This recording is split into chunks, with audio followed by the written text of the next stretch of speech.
Good morning. My name is Howard Wayt.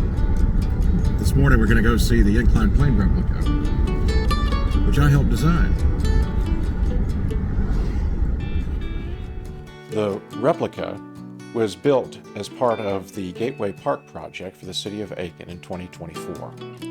It is an homage to the giant machine that resulted in the founding of Aiken, the inclined plane of the South Carolina Canal and Railroad Company Charleston to Hamburg Railroad line. It was the second railroad in the United States and the longest in the world when it was completed in 1833, also the first to go over 100 miles in length.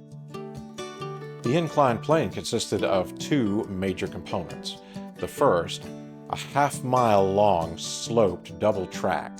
The other was the engine house, which was located at the top of the inclined plane, which housed the stationary steam engines which were used to haul cars in and out of the Horse Creek Valley over the double tracks. The inclined plane allowed the railroad to solve a big problem, which was how to drop 400 feet in elevation in the last 16 miles between Aiken and Hamburg. Chief Engineer Horatio Allen decided to take it all in one go and drop 200 feet in the space of half a mile into the Horse Creek Valley. This is how it worked. So trains would have come and been staged at the top of the inclined plane on one side. Then they would have been attached to a cable and then lowered down one of the tracks. At the same time, cars staged at the bottom of the second track would have been attached to the other end of the cable.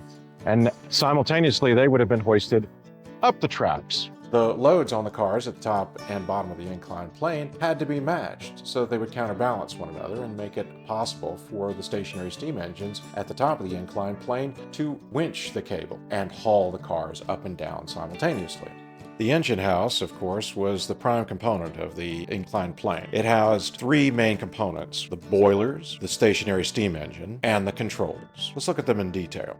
The boilers were used to boil water into steam in order to power the stationary steam engines. The task of keeping the boilers fed with wood fell to the firemen. The boilers were also kept full of water by reservoirs. In the basement of the engine house was the stationary steam engine. It was composed of two cylinders of 25 horsepower each that drove a central single crank. Mechanics kept the stationary steam cylinders well oiled and maintained. The drive wheel winched the cable that was used to raise the cars up and down the sloped tracks. The cable came up one side of the tracks, went underneath the floor of the engine house, around the wheel, back up above on the other track, and then down the other side. Each end of the cable was attached to a braking car, whose purpose was to provide the only brakes on the train in the event that the cable broke. The task of riding the braking car fell to a brakeman. The stationary steam engine would have been controlled by a steam throttle and by a set of levers, which would have allowed the engineer to reverse the operation of the drive wheel.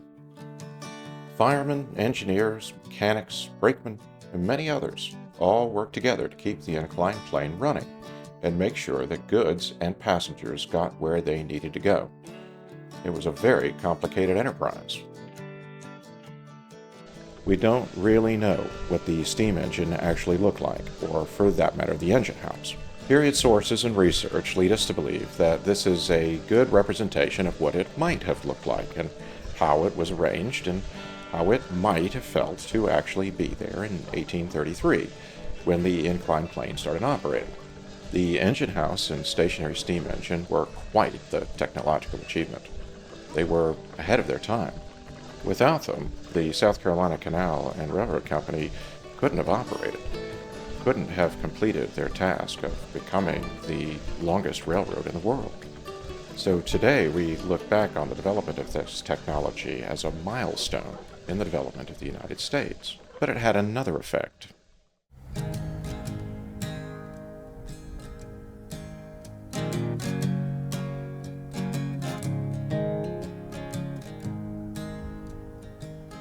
You see, it turns out that without the inclined plane, Aiken wouldn't exist.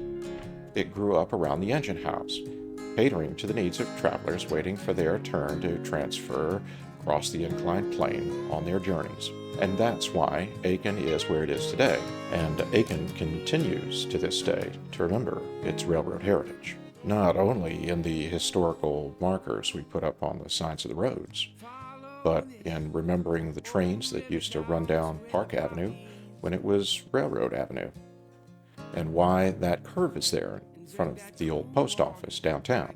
The railroad created Aiken, and specifically the inclined plane created Aiken, and we are very grateful.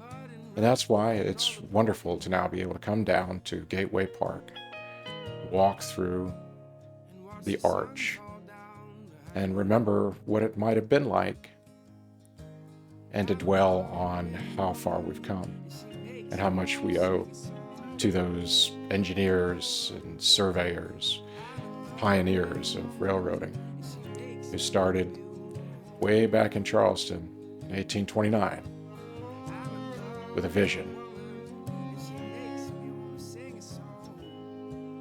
On behalf of all of us here in Aiken, I wish you safe travels and hope you have many pleasant dreams of iron and wood and steam.